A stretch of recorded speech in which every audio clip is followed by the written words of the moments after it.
Welcome to another episode of Office Hours, the recap, where we go a little deeper into the discussion that we had in our Discord room over on chatbotbuilder.ai. Let's get started.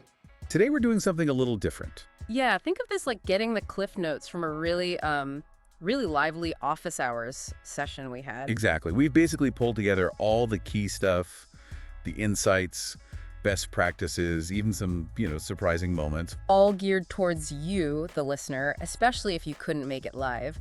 It's about getting you caught up fast on the valuable bits. Right. So our mission, if you will, is to boil down this wide-ranging chat. It went everywhere, didn't it? Oh, absolutely. From like cutting-edge AI for video and avatars. To really practical stuff like fixing annoying chatbot problems. Yeah, and then we touched on some innovative education ideas, communication breakthroughs, even got a bit philosophical about AI. Plus some very hands-on advice for actually using these tools in your work. So get ready for hopefully some aha moments. And definitely some actionable takeaways. Okay, let's jump right in. One of the big topics, as you mentioned, was AI avatars and video. Runway, specifically. Yes, Runway. People were really digging into how to use it effectively. It's this AI tool for creating, well, pretty realistic avatars and quite detailed videos. And a key question that popped up was about consistency, right? Keeping a character looking the same across different AI-generated scenes. Exactly. That's a big hurdle. But the feeling was that the AI is getting significantly better at this. Any examples? Well, Billie Jean's marketing avatar was mentioned. Apparently, it's a great case study in maintaining that consistent look, which is, crucial. Yeah, huge for branding. So for people wanting to create detailed runway videos, what were the sort of best practices shared? The main advice was build your prompts incrementally. Don't just throw a massive, complex instruction at it first go. So start simple and add layers. Precisely. Build it up. Also, and this is important for saving money, learn Runway's specific terminology. Why is that? Because using their exact terms is more efficient. It saves credits. They have instruction modules worth going through those. Okay, so learn the lingo to be cost-effective. What about managing those credits generally? Right. Precise prompting is key. The more specific you are, the less waste. Start simple, add complexity. High quality is definitely achievable, but you need to kind of master the platform. Makes sense. And someone, Charles, I think, shared a video he made. Yes, Charles showed a really realistic video he created with Runway, and he was quite open about the learning curve. What was his experience? Well, he mentioned burning through quite a few credits initially, mostly because he wasn't prompting quite right. Like what? The big one was lip syncing. He was trying to prompt the lips to move, just describing it. And that didn't work? Nope. He found out you actually need to use the specific feature where you upload an audio file directly, then Runway handles the lip sync. Okay. So uploading audio is the key for that. Good tip. Definitely a lesson learned there. It really shows there is a learning curve. You might not nail it on the first try. And the cost isn't just about video length, is it? No, that's right. It depends more on the intensity and detail of the prompt. More complex actions, more detail that uses more credits per second. And Runway has different models too. Yeah, different generation models with varying credit costs. So you need to choose based on your needs and budget. One more thing on Runway. Something about repeating prompts. Oh, right. Crucial tip. Avoid using the exact same prompt or very, very similar ones over and over. Why is that? Apparently, Runway can see that as trying to game the system or something, and they might actually suspend your account. Wow. Okay. Good heads up. Not just about cost, but account health too. Exactly. Okay, let's shift gears. Instagram chatbots. Specifically, when they get stuck in those awful infinite loops. So frustrating. Oh, tell me about it. But Diana had a really smart, practical solution for this. What was it? Basically, you need to explicitly build a stop conversation function into the bot's instructions. Like tell it how to stop. Yes, Yeah. Tell it. If you detect you're repeating yourself, or if you think you're talking to another bot, just stop, give it an escape hatch. That seems so obvious now you say it. Did others find that useful? Oh, yeah. Kim acknowledged she'd had the exact same looping problems with Instagram automation. Charles, too. So Diana's solution really hit home. It just highlights how important it is to really think through the bot's logic, doesn't it? Absolutely. Clear instructions aren't just about function, they prevent these kinds of technical headaches and improve the user experience. A looping bot is just annoying. For sure. Kim mentioned some other Instagram bot issues too, didn't she? Beyond the loops. She did. She was having this persistent problem where bots were sending messages outside the allowed time window, even though she'd turned the settings off. Huh. So maybe not her setup. It suggests it could be, bugs or weird back-end stuff happening on Meta's side, which is always possible. So what's the fix then? Or the first step? The classic first troubleshooting step was suggested. Disconnect the chatbot builder entirely, then reconnect it. See if that resets things. The old turn it off and on again trick. Pretty much. Also, checking your Facebook page settings was advised. Make sure you don't accidentally have like 2 different chatbot builders connected and fighting each other. Oh, good point. Easy mistake to make. Yeah. And this led to a broader point about getting help, right? Yeah, the difficulty of actually getting support or clear answers from platforms like Meta when you hit these algorithm glitches or account flags. It's a common frustration. A real black box sometimes. Okay, let's talk about JotForm. Jafir introduced that one. Yes, Jafir highlighted JotForm not just for forms, but for its AI integration.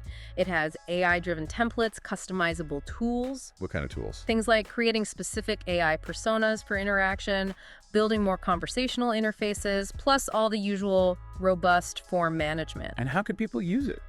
Well, the potential to integrate it with existing chatbots seemed to get people interested, to kind of enhance client engagement, make things smoother.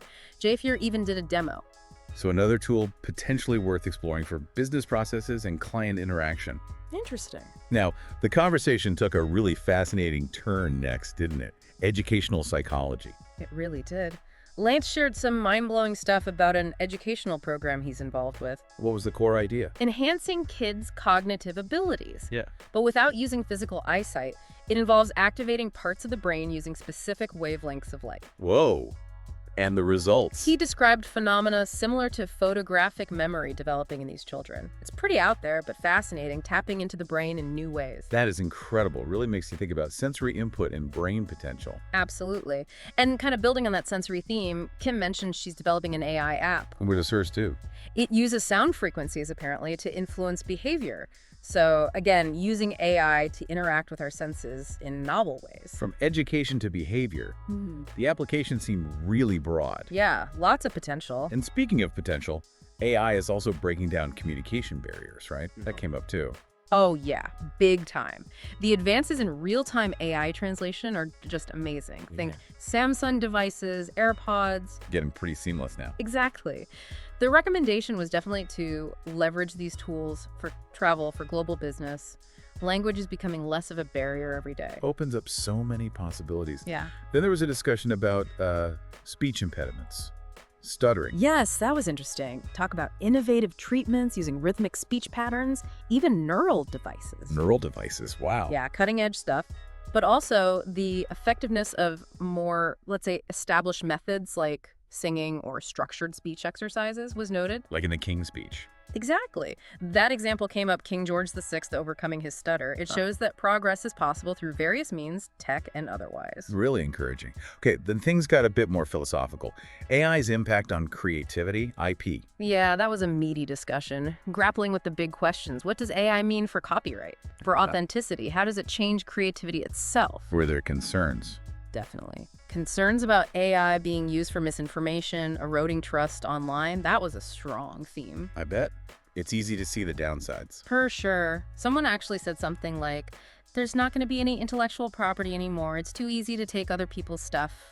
A bit pessimistic, maybe? Reflects a real anxiety, though. It does. But there was also optimism. Another perspective was essentially the positive side will win out, despite the potential for misuse. So a tension between the risks and the potential benefits. A conversation that's definitely ongoing. Absolutely. On a much more practical level, though, there's a follow-up plan for automation setup. Yes. Charles and Diana are going to run a session specifically on setting up automation for Facebook and Instagram. Like a workshop. Kind of. Yeah. Walking people through comment triggers, auto replies, engagement flows, really getting into the nuts and bolts. That sounds super helpful. Troubleshooting and hands-on guidance. Exactly. That kind of peer support is invaluable when you're trying to get these systems working right. Definitely. Okay, and finally, the discussion circled back to a specific tool, Chatbot Builder, or CBB. Right. A tool many in the community use. The conversation was partly comparing it to other platforms. And the verdict. The general feeling was that CBB while maybe not the prettiest interface, Function over form. exactly, it's seen as really functional, giving you a lot of control. Some other platforms might look slicker, but they can be pricier or less flexible. CBB is like the reliable engine. Interesting. And the white label point? Yeah, it was mentioned that some other chatbot platforms out there are actually built on CBB's technology, just with a different interface slapped on top. Kim didn't name names, but it shows the strength of CBB's core. Good to know. What about getting ideas for building chatbots? Oh yeah, the value of looking at other chatbots came up. Check out what works, what doesn't. Learn from other successes and failures. Like market research for bots. Smart. Definitely, don't reinvent the wheel. And Meta's constant changes came up again. Business accounts. Briefly, yeah. Blaine clarified the current situation, regular users can create up to 2 Meta Business Manager accounts, now called portfolios. And join unlimited others. Right. But it came with the usual sigh about how often Meta changes its interface, always keeping us on our toes. Understatement. Okay, contracts also got mentioned. In the context of chatbots. Yes, the question of contracts with customers when using these tools. No specific templates in CBB were highlighted. So what was the advice? Use AI. ChatGPT, for instance, is pretty good at drafting basic contracts now. Just make sure to include key things like terms of service, penalties for early termination. Makes sense. And Kim's point about AI versus templates. Yeah, she suggested that learning to prompt AI effectively to create custom documents might actually be more valuable now than relying on generic templates. The tools are that powerful. Interesting perspective. Becoming your own AI-powered legal assistant. Sort of. Kind of. Then just a couple of quick CBB technical points. Go. One was that the community help channel might be full, hitting a message limit. The other was about the new calendar feature. Multiple calendars. Yeah, you can set up different calendars for different appointment types now, which is great. But you need to be careful with the AI. Right. You need to really differentiate the function names and the instructions for each calendar so that AI doesn't get confused when booking, like book hair appointment versus book dog grooming. Be specific. Got it. Clear instructions again. What about web scraping tools? Quick mention, Appify came up, but apparently it can struggle with complex pages needing clicks. Ryan uses something else, but the name wasn't recalled on the spot. Kim offered to find out. Okay. And Lovable. Yeah, Lovable was mentioned for creating simulations and capturing website data. Kim's planning a video demo on that, apparently. Lots of tools out there. Yeah. And finally, the eternal struggle, digital organization. Yes. Just the shared challenge of keeping all our digital content and business assets organized. Notion was being explored by some as a potential solution. A familiar pain point for many, I'm sure. Definitely. Wow. Okay, so that was quite the tour through that office hour session. A real whirlwind. It really was. From AI video deep dives to practical chatbot fixes, new educational ideas, and those bigger AI questions. Hopefully this recap has delivered some solid knowledge, maybe sparked some ideas for everyone listening. Yeah, key things to remember. Prompt precisely for AI tools, get those chatbot instructions crystal clear, and just keep learning in this space. It moves so fast. And the conversation really did touch on how AI can empower more people to create content, connect. And also the huge value of community, sharing what works, what doesn't, as we all figure this stuff out together. So maybe some things for listeners to ponder. How could AI avatars or video fit into your world, your communication, your marketing? Then what steps could you take maybe this week to check your own automation, make sure it's user-friendly, not creating those frustrating loops? And looking ahead, as AI weaves itself more into everything, what ethical thoughts resonate most with you? What practical skills do you need? Yeah, good questions to chew on. This deep dive was really about getting the essence, the actionable bits from that longer discussion. We really hope you can take these insights and apply them to your own learning, your own projects. Until the next deep dive. Keep exploring, keep asking questions, and stay curious. That wraps up another discussion on the office hours recap. I hope you enjoyed this week's episode. And as always, come on over and join us in the Discord room every week live at 10:30 a.m. Eastern. See you next week.